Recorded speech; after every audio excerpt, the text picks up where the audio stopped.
Well, tonight there is growing pressure for the FDA to grant full approval to coronavirus vaccines. Top health officials say it may give more Americans the confidence to get the shot.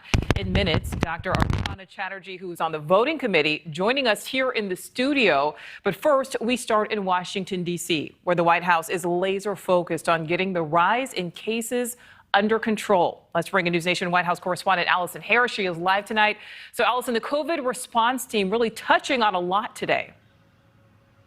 Yes, Adrian, and now 70% of American adults have at least one shot of the vaccine. Right now, the U.S. has its highest weekly average of people getting vaccinated in a month. Those vaccinations cannot happen quickly enough as the Delta variant is surging.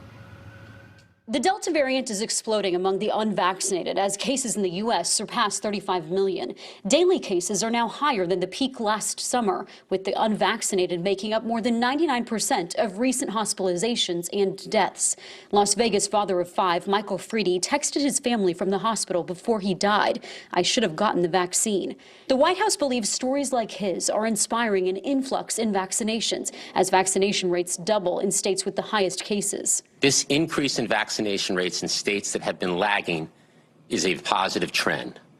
Americans are seeing the risk and impact of being unvaccinated and responding with action. Louisiana is one of the states seeing a jump in people getting shots. So let's dust off our masks. The Louisiana governor becoming the first in the country to reinstate a mask mandate statewide, saying hospitals are losing the ability to deliver care. 40 hospitals there are requesting staffing help. We did not come to it lightly. The White House saying it's ready to help states like Texas and Florida, where 1 in 3 new cases occurred this past week. And tonight, the increase in cases hitting the Capitol. South Carolina Senator Lindsey Graham tweeting that he tested positive this afternoon after being fully vaccinated, saying he has mild symptoms and that he's glad he was vaccinated because, as he says, without getting the shots, he believes his symptoms would have been far worse.